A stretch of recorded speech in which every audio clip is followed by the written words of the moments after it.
রান্নাঘরে সকালে নাস্তার আয়োজন করেছি। তো কি নাস্তার আয়োজন করছি, কি করছি, বাজার সাথে সবকিছু তোমাদের সাথে শেয়ার করি চলো। তো এখানে কিন্তু আমি সকাল সকালে বাজার করতে চলে গেছিলাম, আর অনেক কিছু বাজার সাথে করছি, কারণ নিচে ফার্স্ট টাইম সকালে নাস্তা করবো, তাই কিন্তু অনেক কিছু বাজার সাথে করছি। আর দেখো এখানে কিন্তু অনেক কিছু উপকরণ হাজির করে নিয়েছি, ময়দা, তারপর মশলা তো লাগবেই। তো দেখো এখানে কিন্তু বাজারে এত বাজার করছি যে বাজারে দিক ভর্তি হয়ে বাজার আর হইতাছে না, বের হয়ে গেছে। তো চলো কি বাজার করছি সেটা তোমাদের সাথে শেয়ার করি। এখানে কিন্তু আমি মিষ্টির কদু কিনছি, তারপর হলো 1 প্যাকেট ডাল কিনছি বুটে, তারপর আলু কিনছি, রসুন কিনছি, গাজর কিনছি, কত কিছু কিনছি আজকে যে সকাল নাস্তার জন্য, কারণ আজকে সকালে হবে একদম স্পেশাল নাস্তা, যেহেতু আমি ফার্স্ট টাইম কিচেনে সকাল নাস্তা আয়োজন করছি। তো একটু স্পেশাল হতেই হবে, না হলে কি হয় বলো। তো সেই guys, welcome to my channel, this is me Tanisha Mishti, welcome to my new video. তো আজকে কিন্তু আমি সকাল সকাল উঠে কিন্তু বাজারে চলে গেছি, অনেক কিছু বাজার সাথে করছি। দেখো এখানে কিন্তু আমি ডালের প্যাকেটটা কেটে ডালটা বের করে নিতেছি পাতিলার মধ্যে। প্রথমে কিন্তু ডালটাকে ধুয়ে সিদ্ধ দিতে হবে, এর জন্য কিন্তু আমি ডালটাকে ভালো মতো ধুইতাছি, কারণ বুটের ডালটা আগে সিদ্ধ করে রান্না করতে হয়, নাহলে কিন্তু রান্না করতে অনেক সময় লাগে। কেন কি এখানে আমি কাটাকুটি করবো, তাহলে তো আমার সময় এমনিই যাবে। তাই কাটাকুটি করার সময় যদি আমি এটাকে সিদ্ধ বসিয়ে দিই, এক কাজে দুই কাজ হয়ে যাবে। তাই কিন্তু আমি চুলা ধরিয়ে ডালটাকে সিদ্ধ হতে বসিয়ে দিয়েছি। এখানে কিন্তু আমি কাটাকুটি করিনি, এখানে কিন্তু আমি গাজরকে ছোট ছোট করে কাটাকুটি করবো, মানে এটা যেহেতু একটা ভাজি হবে, কালারফুল ভাজি। তো এখানে কিন্তু আমি কালারফুল রাখার চেষ্টা করছি ভাজিটাকে, একদম হোটেল স্টাইলে কিন্তু ভাজি করতেছি, যেমন হোটেলের মধ্যে ডাল ভাজি আছে ওরকমই করে নাস্তার আয়োজন করতেছি আমার মিনি কিচেনে।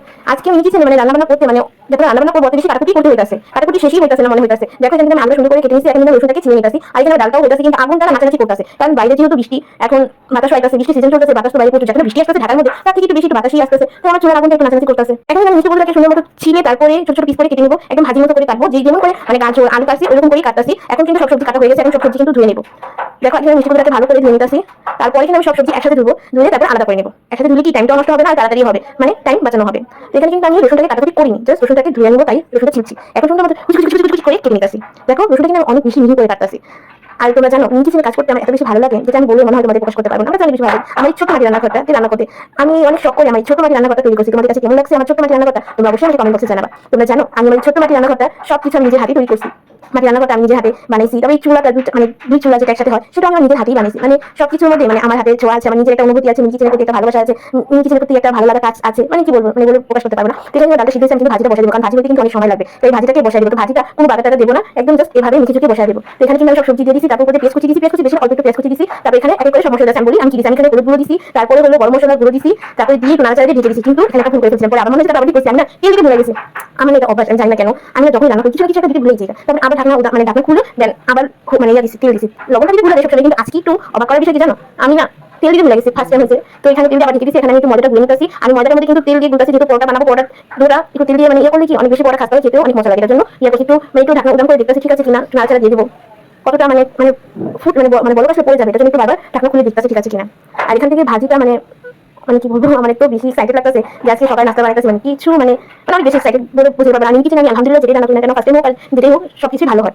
তো আমি বুটের ডালটা একটু পরে দিচ্ছি, কারণ কি বুটের ডালটা অর্ধেক সিদ্ধ করে নিচ্ছি, এটার জন্য বুটের ডালটা একটু পরে দিচ্ছি। তো এখানে কিন্তু আমি এখন পরোটার জন্য ছোট ছোট করে গোল গোল করে বলের মতো করে নিচ্ছি, 4টা বল করছি, 4টা পরোটা বানাবো। আর এখানে কিন্তু আমি পরোটা বানিয়ে নিতেছি, পরোটা বেলে নিলে কি ভাজার সময় সুবিধা হবে, তাই এখানে কিন্তু আমি পরোটাটা সুন্দর মতো বেলে নিতেছি। দেখো আমার পরোটা কিন্তু কত কিউট হয়েছে, আমার এত বেশি কিউট লাগতেছে। ছোট ছোট পরোটা মিনি কিচেনে, ভাই মিনি কিচেনে একটা ম্যাজিক আছে, মিনি কিচেনে যেটাই রান্না করা হয় সবই মজা হয়, মিনি কিচেন মানেই ম্যাজিক আমার কাছে।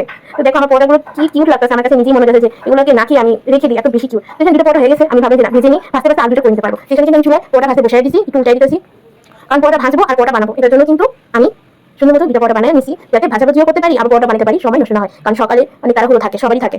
তো এখানে দেখো আমি তেল দিয়ে নিচ্ছি আমার পরোটার জন্য, আমি কিচেনে তেল দিয়ে কিছু কাজ করি, মানে চার সাইডে তেল সেটা দিয়ে ভরে যায়, কিছু করার নেই। এখানে দেখো আমি একটা পরোটা সুন্দর মতো বেলে নিতেছি। আর আমি তো কথা বলি ভাজি থেকে এত বেশি গ্রান আসতেছিল, মানে বলে দিতে এত সুন্দর একটা গ্রান, মানে জাস্ট অনেক সুন্দর খেতেও, মানে অনেক মজা হয়েছে ভাজিটা। আর কি বলবো, ভাজিটা মানে এখনো হয়নি পুরোপুরি, তাই এত গ্রান মানে আসতেছিল, আমি তো মানে ভাজি গ্রানি মানে আরো বেশি এক্সাইটেড হয়ে গেছিলাম। তোমরাও বাসায় ট্রাই করতে পারো। দেখো আমার ভাজি কিন্তু হয়ে গেছে, এখন ভাজিটা সুন্দর মতো নামিয়ে নেবো। আর দেখো আমার পরোটাও কিন্তু হয়ে গেছে ভাজা, পরোটা ভাজা হয়ে গেছে আর ভাজি হয়ে গেছে। তো এখন তো পরিবেশন করার পালা, আমি আর বাকি দুটো পরোটা মানে 3টা পরোটা ভেজে নেবো। তো ওটা আমি ভিডিও করতে পারি কি বলবো, দুঃখের কথা কারেন্ট চলে গেছিল। তো অফ ক্যামেরা ভেজেছি। তো দেখো আমার ভাজি ফাইনাল লুক, আর ভাজিটা অনেক বেশি মজা হয়েছে। 10 মিনিটের জন্য দেখো,